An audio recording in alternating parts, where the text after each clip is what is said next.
I think anyone who is currently an atheist or ex-religious person in the US is so taken aback by the talking point that Christians are using that Muslims are so against queer people, women, unbelievers. When we live out firsthand how toxic Christian theology is and how staunchly they demonize and dehumanize anyone outside their own religion, your extremist and toxic theology affect my daily life, and you're going to sit here and tell me they are the most imminent threat? Muslims. And let's grant, yes, the US is more progressive and liberal than some of these other countries. Okay, there are more progressive and liberal countries than the US. Does that mean that all US citizens deserve to fucking burn and get slaughtered because our culture and our leaders didn't catch up quickly enough? That's fucking clown logic. It's so wild how you are quaking in your boots from religious supremacy and persecution coming from someone else, but it's perfectly valid when you do it. Complete eradication is an okay solution when it's just you and your God pushing your beliefs and morals, just not when it's used to push someone else's. Because only your group gets to be default and claim objective moral superiority. Because when you do it, it's for the greater good. When they do it, it's terrorism. No, you know what? While we're classifying entire groups as the same, let's talk about Christians' extensive track record. Have you heard about this thing called the Crusades? The slaughter of the indigenous people, the Salem witch trials, justifying slavery, the whole slavery bit. Oh, but those were extremists. That's not my theology. That wasn't true Christianity in the past. Great. If you can apply that train of thought to yourself, why isn't it valid when Muslims say it? Oh yeah, I forgot. You haven't talked to a Muslim a day in your fucking life. I want to read you a few quick words from your own text. Let me know if you can pick up on any patterns or relevance to what's going on in the world right now. Deuteronomy 20:16. Do not leave alive anything that breathes. Completely destroy them.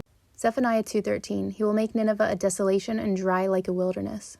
Nahum 3:18-19, your people are scattered on the mountains with no one to gather them. All who hear the news about you clap their hands at your fall, for who has not felt your endless cruelty? Isaiah 3:19, they display their sin like Sodom, they do not even conceal it. Woe to them, for they have brought evil on themselves. 1 Samuel 15:3, utterly destroy all that he has, and do not spare him, but put to death both man and woman, child and infant, cattle and sheep. Nahum 3:1, woe to the city of blood, full of lies, full of plunder, never without victims. Many casualties, piles of dead, bodies without number, people stumbling over the corpses. Deuteronomy 7:16, you must destroy all the people the Lord your God gives to you. Do not look at them with pity. Nahum 3:6, I will pelt you with filth. I will treat you with contempt and make you a spectacle. Muslims have toxic theology. Okay, cool.